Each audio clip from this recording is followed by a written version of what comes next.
এখন ইষ্ট প্রসঙ্গ করার জন্য আহ্বান জানাই শ্রদ্ধা শঙ্করজি দাদাকে। দাদা জয়গুরু। জয় গুরু, জয়। আপনার জীবনে দয়ার কথা বলবেন 9:30 পর্যন্ত।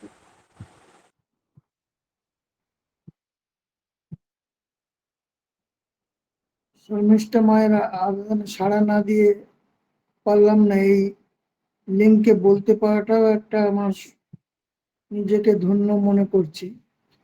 সেরকম ভালো গুছিয়ে সব বলতে পারি না, তবুও যতটা যেভাবে ঠাকুর বলাবেন চেষ্টা করছি। পরম প্রিয় পরম প্রেমময় শ্রী শ্রী অনুকূল ঠাকুরের চরণে শতকোটি প্রণাম। পরম আরাধ্যা জগৎ জননী শ্রী শ্রী বড় মায়ের চরণে শতকোটি প্রণাম। পরম পূজ্যপদ প্রধান আচার্য দেব শ্রী শ্রী বড়দাদার চরণে শতকোটি প্রণাম। পরম পূজ্যপদ বর্তমান আচার্য দেবের চরণে শতকোটি প্রণাম। পরম পূজনীয় শ্রী শ্রী অবিন্দ দাদার চরণে শতকোটি প্রণাম। ঠাকুর পরিবারের প্রতি প্রত্যেকের চরণে আমার ভক্তিপূর্ণ প্রণাম নিবেদন করি। উপস্থিত প্রত্যেককে যথোপযুক্ত সম্মান ও ছোটদের প্রতি আমার স্নেহ ভালোবাসা আনন্দিত জয়গুরু।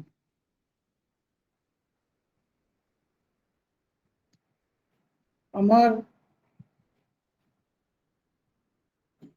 ঠাকুরের পথে আসার পরে, ঠাকুরের আসার আগে, ঠাকুরের আসার পরে কেমন ভাবে ঠাকুরের দয়া পেয়েছি সেই বিষয়ে শর্মিষ্ঠা মা বলতে বললেন। আসার পরে কি কেমন ভাবে কি, আমি এই ঠাকুরের জগতে আসার আগেও দীক্ষাপ্রাপ্ত ছিলাম। তিনি হলেন বাংলাদেশেরই এক খুব পাওয়ারফুল গুরুদেব। তো ওইখানে যখন আমি ওনার সান্নিধ্য পেয়েছিলাম বেশ কয়েক বছর, তারপরে সেখানে ওনার সান্নিধ্যে যাওয়ার পরে বাংলাদেশে একবার গেছিলাম। সেই জায়গায় ওনাদের ওইটা একটু বলে নি, তারপরে আমি আসছি কিভাবে আসলাম। তো ওনার কাছে যখন গেলাম, উনি ওনাদের ইয়েটা ছিল হরিদাস, যে আমাদের পরম ভক্ত, সেই হরিদাসাদি গুরু পরম্পরায় তাদেরই উনি একজন। উনি ওই সেই ধর্মে আমাকে সেখানে সেই ধর্মে দীক্ষিত হই কৃষ্ণ মন্ত্রে। তো ওই ওনার সান্নিধ্য, ওনাদের বেশিরভাগ সব গানই ছিল প্রধান। সমস্ত গুরু প্রদত্ত যে সমস্ত গান এখানে শোনা যায় না, ওনাদের গানে ওনাদের গানের মধ্যে এমন তেজ ছিল যে খুলনায় থাকেন, খুলনাতেই গেছিলাম। তা বাহির দিয়া বলে ওখানে একটা মানসার কালীবাড়ি আছে, সেই পাশ দিয়ে যখন সেই নদীর একটা পাশ দিয়ে যে পদ্মা নদী বয়ে গেছে, তখন সেই নদীর পথে গান করতে করতে আসছিলেন। তখন সেখানের মা সেই গান শোনার জন্য করে, তখন তাদের গানে মোহিত, তারা বলে যে শোনার দরকার হয় তুমি এদিকে। তখন সেই মন্দির ঘুরে, মন্দির তো ঘোরে না, ঠাকুরের মূর্তিটাই ঘুরে গেছিল। তখন সে একটা মহান ইয়ে, তাদের যে তাদের প্রথম গানের পথ ছিল, গানটার শেষ লাইনটা হলো হরিদাসের মনের আশা শ্রী গুরুর চরণ ভরসা, যেন শ্রী চরণে রয়ে আসা অন্য আশা নাই হয়। প্রথম লাইনটা হলো সত্য সারাস্বর গুরু ব্রহ্মময়, গুরু ব্রহ্মময় আগে জানতে। যাই হোক, তাদের সান্নিধ্য পার পরে তখন ওনার কাছে উনি বললেন যে আমাকে, ওনার সঙ্গে যখন তারপরে নাম হচ্ছিল পাশে, বলে যাও একটু নাম করো, হরে কৃষ্ণ নাম হচ্ছিল। তখন ওই নামের ওখানে নাম করে আসলাম, তারপরে বসেছি। আমি বললাম আমি তো কিছু বুঝি না, জানি না। বলছে যে তুমি বোঝো না কয়েক কোন শালা, এরকম ভাবে বললেন। তখন বলছে যে এ, অনেক সাধন ভজনের কথা হচ্ছে, বলছে যে তোমার কোনো ভাতের অভাব হবে না। আমি কি আপনার কাছে ভাতের জন্য এসেছি? খুব ব্যাকুল ভাবে একটা এমন পর্যায়ে চলছিল। তখন বলল যে তারপরে এরকম হওয়াতে, এরকম আবেগের ছলে তখন বলে যে তোমার যা ব্যাকুলতা, তোমার যা ইয়ে এখন। আমি আবার জিজ্ঞাসা করেছিলাম যে মূল যিনি, তিনি কি এসেছেন, এসে গেছেন? এই যে প্রতি যুগে যুগে সময় সময় যে ওনারা আবির্ভাব হন, তো ওনাদের যে ছোটবেলার থেকেই দিদিমার সঙ্গেও যেতাম গুরুদেবের বাড়ি, এখানে নৈহাটির কাছে হালিশহর, নিগমানন্দ আশ্রম, বিভিন্ন রামপ্রসাদের ভিটে। তা আমি এই সমস্ত একটু অভিজ্ঞতা ছিল যে আচ্ছা ওনারা ওই অবতার যে যুগে যুগে আসেন, ওনারা কি এসেছেন? বলে যে হ্যাঁ, তুমি বুঝতে পারবে সবই, তুমি ফিরে যাও তোমার বাংলায়, তুমি পেয়ে যাবে তোমার উত্তর। দেখ সেখানে তুমি সদ্গুরু পাবে। হুম তোমার ভিতটা আমি একটু তৈরি করে দিলাম। তখন ওনার নির্দেশেই আমি তখন চলে আসি। তখন আমি ঠাকুরের সান্নিধ্য পাই। এই ঠাকুরের পথেই আবার উনি আমাকে ঠেলে দিয়েছিলেন যে ওনার এই বাংলাদেশেই জন্ম, এখন বর্তমানে তোমাদের ইন্ডিয়াতে ওনার পরম্পরায় লীলা চলছে, তুমি পেয়ে যাবে তোমার মধ্যে, আমি দেখতে পাচ্ছি। আর ওনার কাছে পৌঁছানোর আগে তখন কোনো মোবাইল ছিল না, বহু আগের কথা বলছি। আগেই দুজন লোক পাঠিয়ে দিয়েছিল বাংলাদেশে, যেরকম ভক্ত এসছে। আমি বিনা পাসপোর্টে চলে গেছিলাম। তো গাড়ির মধ্যে চেকও হয়েছিল, আমার পাশে চেক করছে যে ইন্ডিয়ার লোক ঢুকে গেছে এদিকে, কারণ আমি তো সৎ উদ্দেশ্যে গেছি গুরুর বাড়ি। আমায় আমাকে আর জিজ্ঞাসা করেনি। সেইভাবেই পৌঁছে গেছিলাম ওনার কাছে, সেটা একটু বলতে মিস হয়ে গেছে। যাই হোক, ওনার নির্দেশে আমি আবার ফিরে আসি। ফিরে এসে খুঁজতে লাগি, তখন এখানে বলছে যে দেখো গুরু যোগ হয়, এখানে বিভিন্ন ভক্তদের সাথে হয়। তারপরে আমি একদিন বিছানায় থাকতে পারছি না, ছটফট করছি, খুব অন্ধকার থাকতে। তখন আমাদের এই অনন্ত বন্ধু রায়ের বাড়ি, আমি অনেক অন্ধকার থাকতে উঠে চলে যাই। আমার রেল লাইনের ঠিক এই পারে বাড়ি নৈহাটি, আর ওই পারটাতেই বাড়ি হচ্ছে ওই অনন্ত বন্ধু রায়, ঋত্বিক দাদা, ওনার বাড়ি। তা আমি ওইখানেই, ওই স্কুল যেখানে ঠাকুর পড়াশোনা করেছেন, সেই স্কুল, সেই মহেন্দ্র উচ্চ বিদ্যালয়ের পাশ দিয়ে যেতে হয় ওনার বাড়ি। আমার বাড়ির থেকে ঠাকুর যে পড়াশোনা করেছেন 3 মিনিট হাঁটা পথে, আর ওনার বাড়ি 5 মিনিট, আর একটু 2 মিনিট এগিয়ে। এরকম একটা মহান জায়গার মধ্যে বাস করছে। আমার পাশেই সাহিত্য সম্রাট বঙ্কিমচন্দ্রের বাড়ি, হরপ্রসাদ শাস্ত্রী। নৈহাটির জায়গাটা খুব স্বনামধন্য জায়গার মধ্যে, এখানে ঠাকুরের আশ্রম গড়ে উঠেছে, এরকম একটা মহান জায়গার মধ্যে রয়েছে। যাই হোক, ওই অনন্ত বন্ধুদার কাছ থেকে আমি তখন ওই অন্ধকার থাকতে ছুটে চলে যাই। আর আমি খুব ব্যাকুল হয়ে কাঁদছি, যেরকম এরকম আমার পূর্বতন, আমি এরকম ওনার কাছ থেকে নির্দেশ পেয়েছি, আপনি আমাকে দীক্ষা দিন। তখন আমাকে শান্ত করে বসালো, আর আমি খুব বিহ্বল আবেগে খুব তখন কাঁদছি ওই ওনার ওয়াইফের কাছে, বৌদির কাছে। উনি তখন বাথরুম থেকে হাত মুখ টুক ধুয়ে এসে আমাকে শান্ত করে বসালেন। তখন আমি এই নাম পেলাম। এই নাম পাওয়ার পরপরই পরে এমন এমন আমার জীবনে ঘটনা ঘটেছে, যা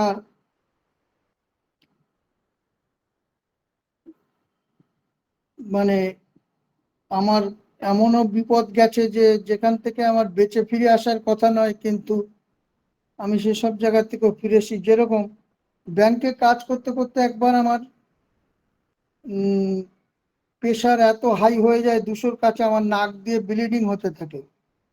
সে কিছুতেই বন্ধ হয় না। নিচে ওষুধের দোকান আছে, সেই ছেলেটিও ডাক্তারবাবুর সাথে করে, সেও এসে চেষ্টা করলো, কিছুতেই বন্ধ হয় না। ওখান থেকে সেই জায়গাটার নাম হলো আওয়াল সিদ্ধির চৌমাথা। সেখানেও প্রচুর আমাদের ঠাকুরের ভক্ত আছে। সেই জায়গার থেকে তারা তখন আমাকে অফিসের স্টাফরা গাড়ি করে নৈহাটি নিয়ে আসে, তরুণ অধিকারী নার্সিং হোমে ভর্তি করে। সেই তখন নার্সিং হোমে ভর্তি হওয়ার পরে আর আমি কখনোই ঠাকুরের কাছে বলিনি যে আমাকে বাঁচাও, রক্ষা করো, বলিনি। কারণ আমি ওটা পারি না। ওই খুব বেশি হলে তোমার ইচ্ছাই মঙ্গল, তোমার যা ভালো হয় তাই করো, কিন্তু কখনোই বলতে পারিনি যে তুমি আমাকে ভালো করে করো। কারণ ব্যাংকে কাজ করে একটা জিনিস বুঝতাম যে ডেবিট আর ক্রেডিট দুটো জিনিস আছে। যখনই আমার আমি তার কাছে চাইবো, আমার খারাপটা যদি উনি নিয়ে নেন আর নিশ্চয়ই আমাকে যদি ভালো করে ওনার সুকীর্তি দ্বারা, তাহলে কি আমি যাকে ভালোবাসি তাকে আমার খারাপটা দেব? এটা কখনোই হতে পারে না। আমি নিজে কষ্ট পাই, ঠিক আছে, দরকার হয় ডাক্তারবাবুর কাছে গিয়ে বলবো, সেটাও ঠিক আছে, কিন্তু যিনি আমার জীবনের জন্মে জন্মের সাথী, হ্যাঁ, আমি কতবার কত জন্ম ঘুরেছি ফিরেছি, কিন্তু উনি প্রতিটা জন্মের আমার সাথে, ওনা হতেই সমস্ত জগতের সৃষ্টি। এই সৃষ্টির নিয়ে দেবপ্রসাদ দা বললেন ঠাকুরের এই যে আমরা ওম ব্রহ্ম পরব্রহ্ম কুলো মালিক, সে বিষয়ে আমি আর পুনরায় করতে চাইছি না। উনি যে সব সৃষ্টির মূলে, সেখান থেকেই আমরা এসেছি মূল। তারপরে যে কতবার এসছি গেছি, কতবার আমার মা বাবা কত রকম, কিন্তু উনি হলেন মূল আসল পিতা। সেখান থেকে আমরা বিস্মরণ হয়ে গেছি মায়াতে। মায়াতে এখানে এসে মায়া আর বৃত্তির বশীভূত হয়ে সেই প্রভুকে ভুলে গেছি।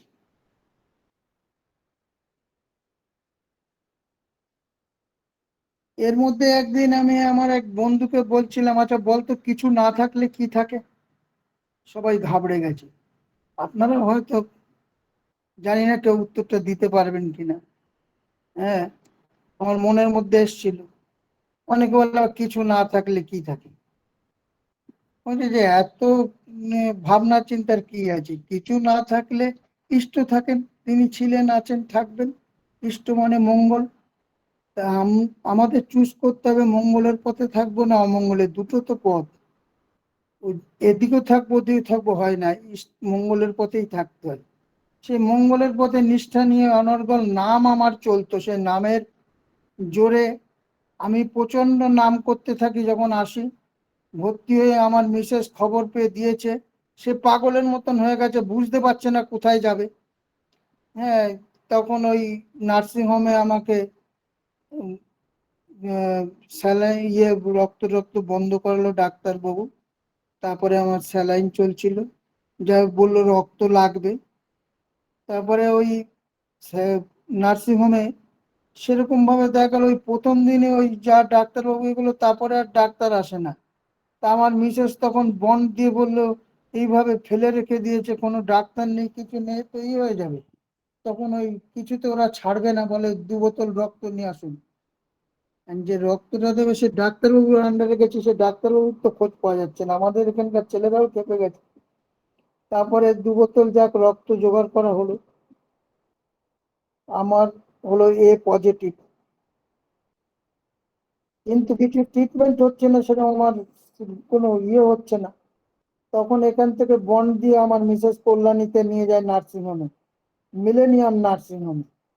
সেখানে ওখানে সব হার্টের, তারপরে ইসের, গান্ধীর বড় বড় সব ওখানে সব ভালো ভালো ডাক্তারের আছে কল্যাণীতে। সেই ভালো ডাক্তারের আন্ডারে পড়লাম, সবই পরম পিতার ইচ্ছা। তারপরে ওই ডাক্তার বাবু দেখে চোখে সম্বন্ধে দেখে বললেন যে না না, ওনার পরীক্ষা টরীক্ষা করে দেখে বললেন না, ওনার এখন কোনো রক্ত লাগবে না। রক্ত নিয়ে যাওয়া হয়েছিল সাথে করে, কায়দা করে। তখন ওই ওখানে 1 সপ্তাহ ধরে মোটামুটি ট্রিটমেন্টে ওনাদের ছিলাম, আমার কোনো রক্তও লাগেনি। আর আমি ওখানে সন্ধে হলেই নাম করতাম, কীর্তন করতাম, ঠাকুরের করতাম, ওর রুগীরাও পর্যন্ত ভালোবাসতো। আমার সামনে অনেকের ছুটিও হয়ে গেল, আবার এমনও হয়েছে যে আমি একাই রয়েছি ঘরটার মধ্যে। হ্যাঁ, তখন ডাক্তারবাবু এসে দেখলো যে এনার আর কোনো সমস্যা নেই, সব ঠিক আছে, পরীক্ষা নিরীক্ষাও হয়েছে, তারপরে আমাকে ছুটি দিয়ে দিল। কিন্তু আমার কোনো রক্ত টক্ত কিছুই লাগেনি। এই পরম পিতার অসীম দয়া। আমার প্রেশারও নর্মাল হয়ে গেছিল, প্রেশার হয়ে গেছিল 200-র কাছে। তারপরে তো ডাক্তারবাবুরা বললেন যে ব্লিডিং হওয়াতে ভালো হয়েছে, স্ট্রোকটা হয়নি, বেঁচে গেছে। ব্লিডিংটা হয়ে ভালো হয়েছে। ঈশ্বর যা করে মঙ্গলের জন্য। এইভাবে এখানে একটা আমি ঠাকুরের কৃপায় এখান থেকে একটা রক্ষা পেলাম।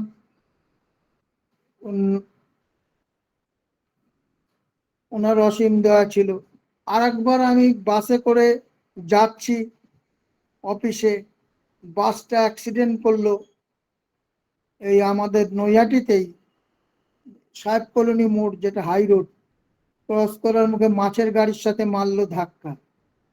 আমার বাসের মধ্যে আমি তো আবার একটু সুযোগ পেলেই ঠাকুরের কাছে একটু ইষ্টের কথা, ঠাকুরের কথা বলি, আলোচনা করি। আমার এটা একটা সহজাত স্বভাব, সুযোগ পেলেই এরকম গল্প করতে করতে যাচ্ছি। তখন এই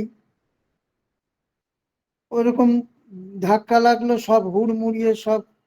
আমি ড্রাইভারের ঠিক পেছনের সিটে ছিলাম। মানে ড্রাইভারের পেছনের সিট বলতে কি, ওই তার গায়ে পেছনের সিট না, তার এই পাশে যেখানে প্যাসেঞ্জাররা বসে এই পাশে। আর এই পাশে লেডিস সিট গুলো ছিল, তারা হুড়মুড়িয়ে এসে পড়েছে সামনের দিকে। এক হাত দিয়ে তাদেরকে ঠেকানো হলো, আর এক হাত দিয়ে আমি এরকম শক্ত করে ধরে আছি। তাই বাসটা গড়াতে গড়াতে ওই হাই রোডের ওখানে বড় হাইড্রেন ছিল, আর মাছের সে সব চারা মাছটা ছিটকে এসে সব গাড়ির মধ্যে, উম, দরজা দিয়ে এসে দেখছি কত মাছ গাড়ির মধ্যে ঢুকে পড়েছে, জানলা দিয়ে এদিক দিয়ে সব ওই চারা মাছ। আর গাড়িটাও ওর গাড়িটা ও পাশে উল্টে গেছে। আর আবার যে বাসটায় ছিলাম, তখন ওই বাসটা হাইড্রেনের কাছে এসে কোনো কিন্তু যে ইট বা কিছুতে ঠেকে গেছে তাও না, ঢাল। ওই হাইড্রেনের মধ্যে চাকাটা পড়লেই বাসটা উল্টে যেত।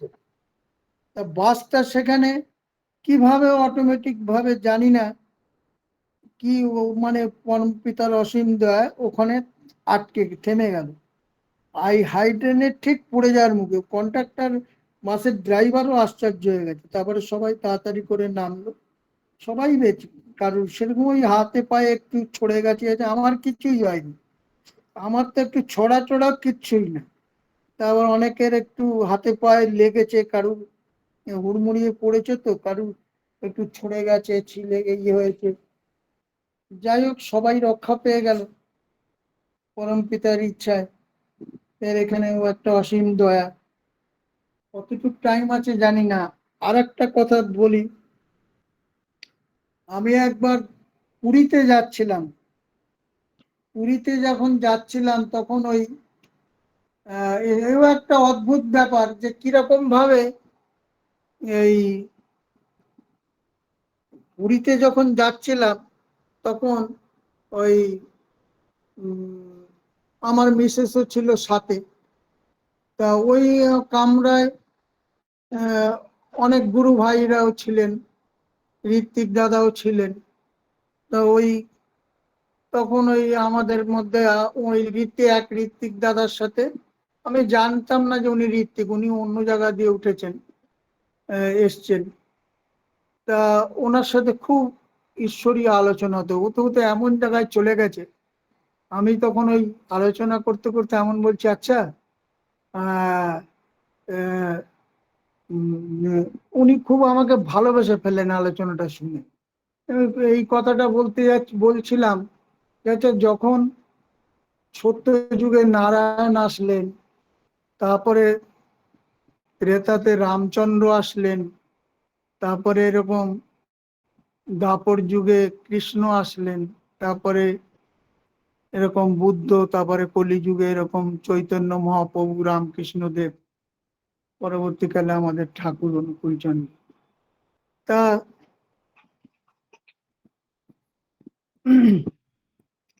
যখন ত্রেতা যুগে রামচন্দ্র আসলেন, তখন তাকে কিন্তু আমরা নারায়ণ বলে ডাকলে সাড়া দেয় না, তখন আমি কি বলে ডাকবো?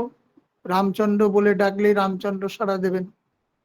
রামচন্দ্রকে যদি এই যে এখন আমার নাম ধরে ডাকলেন, আমি চলে আসলাম, এখানে যদি দীপক বলতো আমি আসতাম না, কিন্তু এই সেরকমই এইভাবে আলোচনাটা ওনার সঙ্গে করছিলাম, যে সেরকম রামচন্দ্রকে যদি এখন নারায়ণ বলে ডাকা হয় আসবেন না, কিন্তু একই লোক, একই উনি। তখন আবার যখন দাপরে কৃষ্ণ আসলেন, কৃষ্ণকে যদি এখন রামচন্দ্র বলে ডাকা যায়, কৃষ্ণ সাড়া দেবেন না।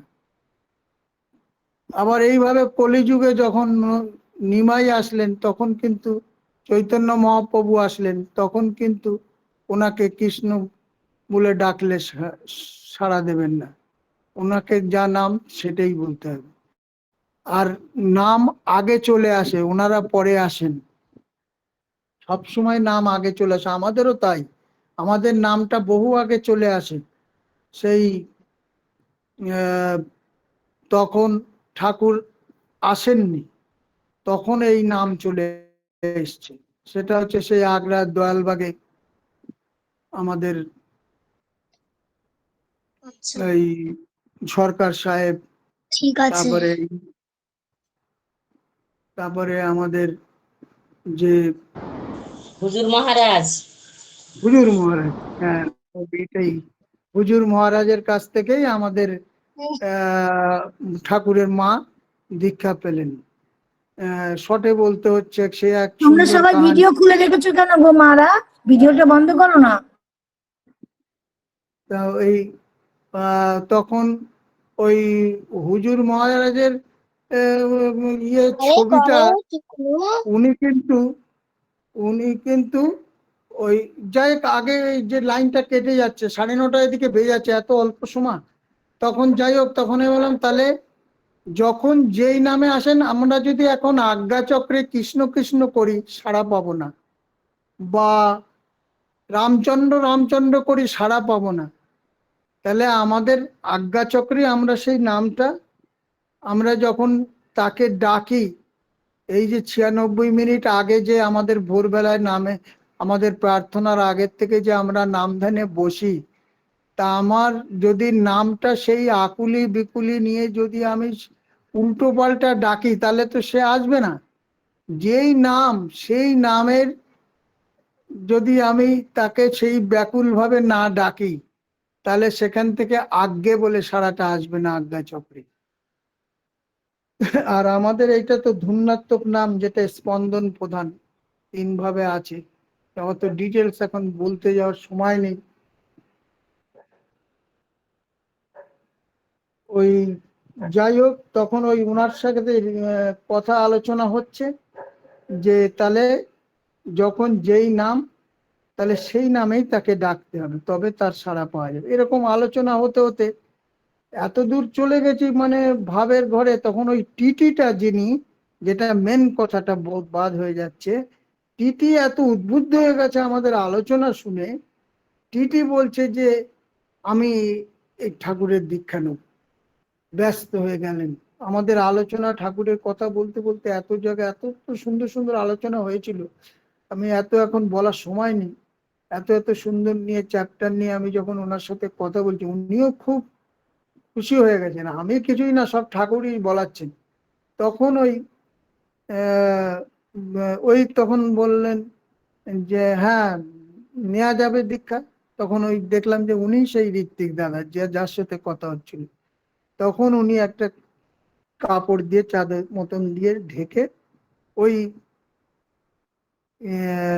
টিটির দীক্ষা হলো। এই একটা আশ্চর্য বিষয়, যে কেমন সুন্দর ভাবে এই টিটিকে কোনোদিন আমি গাড়িতে এরকম ভাবে আমার জীবনে একটা, এই জিনিসটার বলছে, করাই পাওয়ার জননী।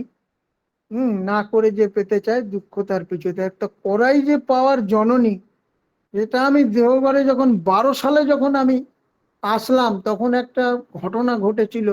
অনেক লোক পদপিষ্ট হয়ে হয়েছিল, 10-12 জন প্রায় হয়েছে। আপনারাও জানেন, কেউ না কেউ, সবাই মোটামুটি জানেন, দেওঘরে আসা যাওয়া হয়।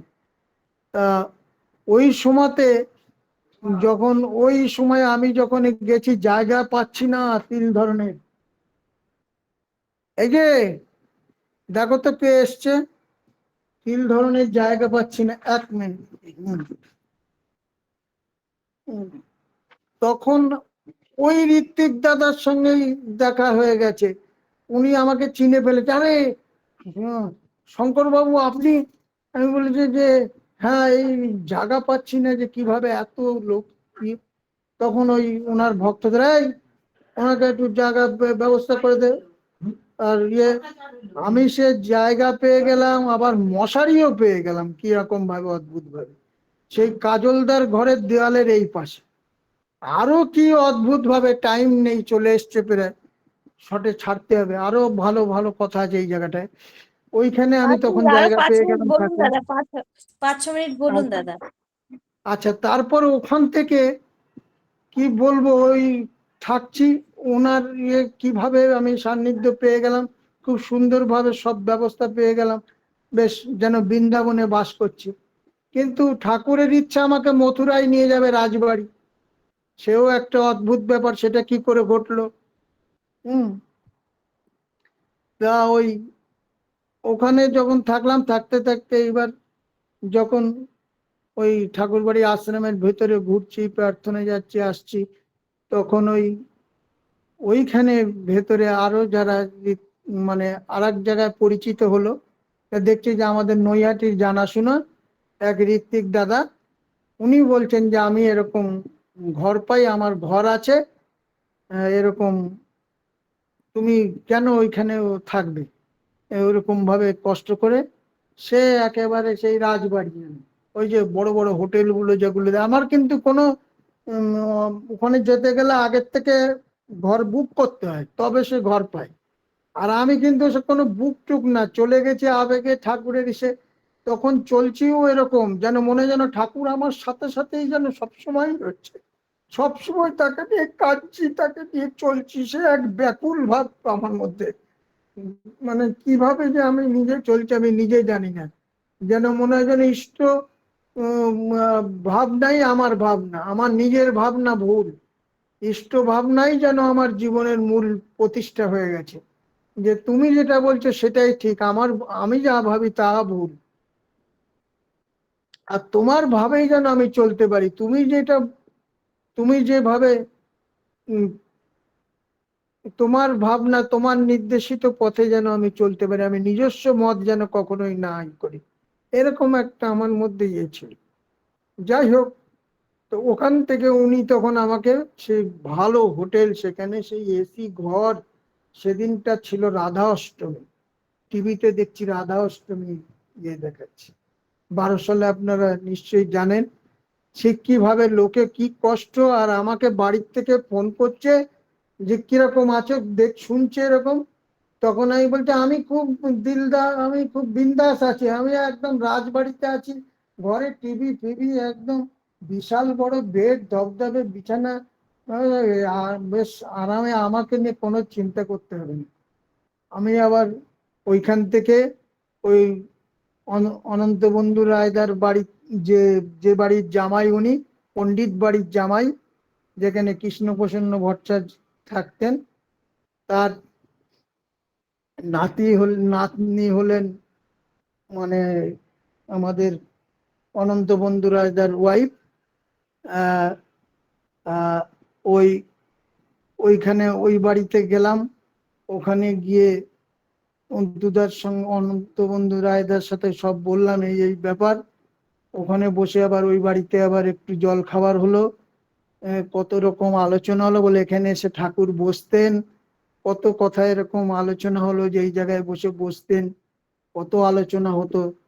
তারপরে এই যে সৃষ্টির যে রহস্য, এই যে যেটা আমাদের চলার সাথী গ্রন্থে প্রথমেই আছে, একদম ফার্স্টে, এটার যখন ইংলিশ ট্রান্সলেট করতে বলেছিল কৃষ্ণপ্রসন্ন ভট্টাচার্য, নিজেও হার খেয়ে গেছিলেন, সেটা উনি তার মানে বুঝেছিলেন যে ঠাকুর কি জিনিস, যিনি সিবি রমনের সাথে প্র্যাকটিস করতেন, কিন্তু ঠাকুরকে যখন বুঝতে পারলেন। আর একটু ঠাকুরের কথা তাহলে 2 মিনিট বলি, কারণ এখানে থাকি যখন, এই কি আমাদের যে বাড়ির পাশে, এইখানে উনি পড়াশুনো করতেন, তা ম্যাট্রিক পরীক্ষা দেবেন, তা দেখছে এক সহপাঠী পরীক্ষা দিতে পারছে না, মন কাচু মানে দুঃখিত মনে বিষণ্ণ বদনে দাঁড়িয়ে আছে। বলে, কি হয়েছে, তুই আর এরকম ভাবে রয়েছিস কেন? তো বলছে, আমার পরীক্ষা দেওয়া হবে না। বলে, কেন? আমি টাকা জোগাড় করতে পারিনি। বলে যে, তুই আমার ফিটা আমি দিয়ে দিচ্ছি, তুই পরীক্ষা। বলে, ঠাকুর আপনি পরীক্ষা দেবেন না? বলে, না, তুই দিলেই হবে। সে ঠাকুর নিজে পরীক্ষা না দিয়ে সেই ফিটা, সহপাঠীর ফিটা দিয়ে উনি তারপর এখান থেকে চলে গেলেন কলকাতায়। সেটা ঘটনা সবই জানেন। কুলিদের সাথে, কুলিদের কয়লার সেই গোডাউনে থাকলেন। ঠাকুর যে কত কষ্ট করেছেন, এখন তো সব মানে সুখের দিন। ঠাকুরের জীবনটা বড় কষ্টের, স্ট্রাগল। বলছে, পঞ্চভূতের ফাঁদে ব্রহ্ম পড়ে কাঁদে, পঞ্চভূতের ফাঁদে পড়ে ব্রহ্ম পড়ে কাঁদে। এই পঞ্চভূতের দেহ নিয়ে যখন আসে, তখন তাদেরও এই কষ্ট স্বীকার করে নিতে, অথচ তারই সব সৃষ্টি। আমাদের প্রথম শুরু হয় ইষ্টভীতি দিয়ে। তার মানেটা কি? টান তৈরি করা। তার সঙ্গে প্রতিদিনের দেখবেন ওই যে যে বাচ্চাটির কথা বলে, তার সঙ্গে এমন টান জন্মে গেছে শর্মিষ্ঠা মার, তার মানে টানেতে সেও বোধহয় ঘরের লোকের থেকে তাকে বেশি ভালোবাসে। হ্যাঁ, এই নিত্য যার সাথে একটা ভালোবাসা তৈরি হয় না, এই ভালোবাসাটা এই ওই অর্থের বা কি আমরা যাই দিই, উনারই দেওয়া জিনিস উনাকে দিচ্ছে, কিন্তু এই দেয়া নেয়ার মাঝে নিত্য যে একটা ভালোবাসা জন্মে যায়। আর বলতে হয়, আমি তোমায় ভালোবাসি, আমি তোমায় ভালোবাসি, আমি তোমায় ভালোবাসি। আর খুব ব্যাকুল ভাবে, আকুলি বিকুলি ভাবে, ঐকান্তিক ভাবে তার ভাবনা চিন্তা, তার কাহানি, তার লীলা, এসব চিন্তা করতে করতে তাকে সেইটা প্রদান করতে হয়। তার সঙ্গে একটা টান জন্মাতে। প্রতিদিন দেখবেন আপনি কোনো একটা যদি কুকুরকেও বাইরের প্রতিদিন দেন, দেখবেন ঠিক ওই সময় সে হাজির হচ্ছে। একটা এরকম করতে করতে একটা টান জন্মে যায়।